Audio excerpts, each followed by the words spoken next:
అకాల వర్షానికి ధాన్యం తడిసి ముద్ద కావడం జరిగిందని, లారీలు రాక తూకం వేసిన ధాన్యం మొలకెత్తడం జరిగిందని, ఇంత జరిగిన ప్రభుత్వానికి చీమ కుట్టినట్టు కూడా లేదని మెదక్ మాజీ డిప్యూటీ స్పీకర్ బీఆర్ఎస్ జిల్లా అధ్యక్షురాలు పద్మా దేవేందర్ రెడ్డి ప్రభుత్వంపై ఆగ్రహం వ్యక్తం చేశారు.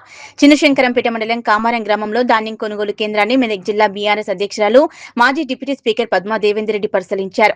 కొనుగోలు కేంద్రంలో తడిసిన ధాన్యం పూర్తిగా మొలకలెత్తడంతో వాటిని ప్రభుత్వం వెంటనే కొనుగోలు చేసి రైతులను ఆదుకోవాలన్నారు. ఈ సందర్భంగా ఆమె మాట్లాడుతూ ధాన్యం తడిసి మొలకలెత్తినా ప్రభుత్వానికి చీమ కుట్టినట్లు కూడా లేదని, ధాన్యం కొనుగోలులో కాంగ్రెస్ ప్రభుత్వం పూర్తిగా విఫలం చెందిందన్నారు. తడిసిన మొలకెత్తిన ధాన్యాన్ని వెంటనే వాళ్ళు రైస్ మిల్లుకు తరలించి రైతులను ఆదుకోవాలన్నారు. 4 నుంచి 5 రోజుల్లో నియోజకవర్గం మొత్తం ధాన్యాన్ని పూర్తిగా కొనుగోలు చేసి రైతులను ఆదుకోవాలని, లేదంటే పార్టీ ఆధ్వర్యంలో పెద్ద ఎత్తున ఆందోళన కార్యక్రమాలు చేపడతామని హెచ్చరించారు.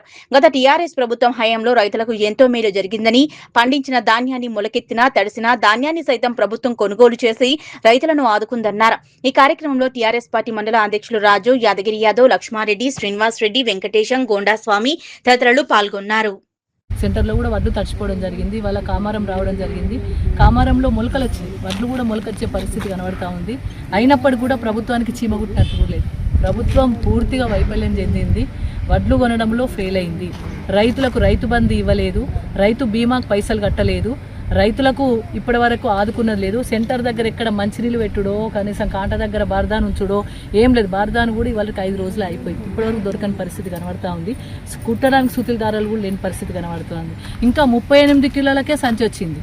42 కిలోలు అంటే రైతు పోయి మళ్ళీ తెల్ల సంచి కొనుకొచ్చుకొని దాంట్లో 4 కిలోలు నింపి మళ్ళీ దానికి అటాచ్ చేయాల్సిన పరిస్థితి వచ్చింది. ఇది రైతు దుస్థితి.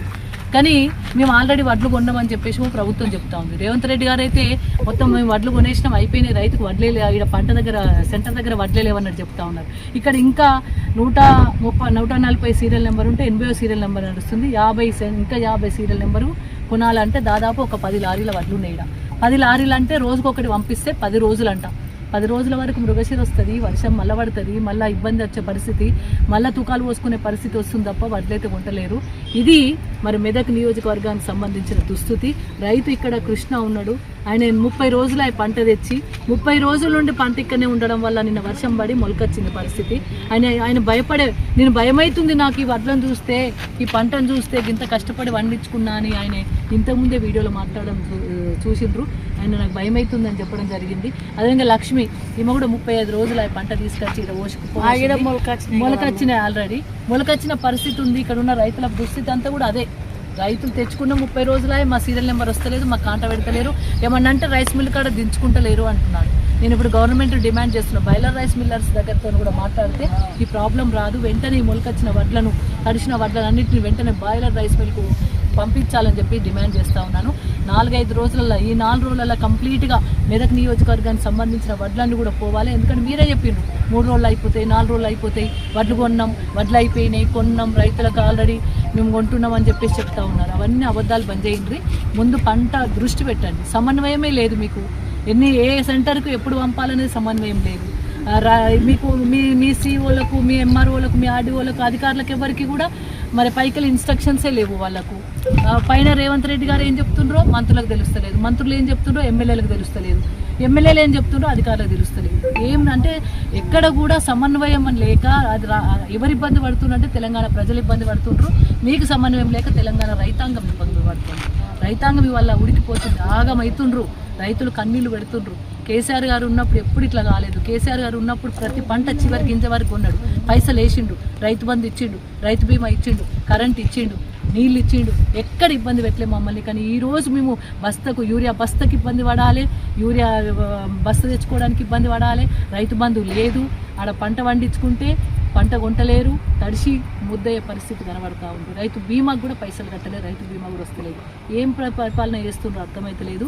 కాంగ్రెస్ ప్రభుత్వం పూర్తిగా రైతుల పట్ల మరి నమ్మకం, రైతుల దగ్గర నమ్మకం కోల్పోయింది. దీనివల్ల రైతులందరూ మరి నష్టపోయినారు. మీరు చేసే మీ పరిపాలన వల్ల రైతులకందరికీ ఈసారి వేసవికాలంలో పంట మంచిగా వండింది, కానీ కొనకపోవడం వల్ల నష్టపోతున్నారు. లేట్ అవడం వల్ల మొలక వచ్చే పరిస్థితి కనబడతా ఉంది. ఇప్పటికైనా కళ్ళు తెరువుండ్రి. ఇప్పటికైనా ఈ 4-5 రోజులలో పూర్తిగా పంట పోయే విధంగా మరి ప్రయత్నం చేయాలని చెప్పేసి కూడా నేను డిమాండ్ చేస్తాను. జై తెలంగాణ, జై కేసీఆర్. ఐక్యప్ స్టార్ట్ అయింది, లారీ ఆగిపోయినాయి, మొలకలు వస్తున్నాయి, రైతులకు చాలా ఇబ్బంది ఉంది. కేసీఆర్ ప్రభుత్వం ఉన్నన్ని రోజులు మనకు అవనీలంగా ఇవి ధాన్యం ఓడిచింది. మళ్ళీ మందు సంచుల రేటు కూడా ఒక సంచికి 2000 రూపాయలు అంటారు ఫాస్ఫేట్. అప్పుడు యూరియా మనకు అంగం దొరికింది, ఫోన్ పే చేస్తే యూరియా సంచులు వేసుకొచ్చారు. ఇప్పుడు అది ఏమో ఆన్లైన్ బుక్ చేసారు. ఒక్క సంచికైనా సీరియల్ కట్టాలి ఆన్లైన్ బుక్ చేసి. నీకు ఒకటి సంచి వస్తా ఉంటుంది. 4 ఎకరాలు 4 సంచులు మళ్ళీ 20 రోజుల తర్వాతనే మళ్ళీ 20 రోజుల తర్వాత పెద్ద వ్యవసాయం చేసే వాళ్ళకి చాలా ఇబ్బంది అవుతుంది. ప్రభుత్వం శాతగాని ప్రభుత్వం తెచ్చుకొని ఇబ్బంది అవుతుంది. మళ్ళీ ఈ ప్రభుత్వం రాదు, నెక్స్ట్ బీఆర్ఎస్ ప్రభుత్వం తప్పనిసరి చాలా ఇబ్బంది అవుతుంది.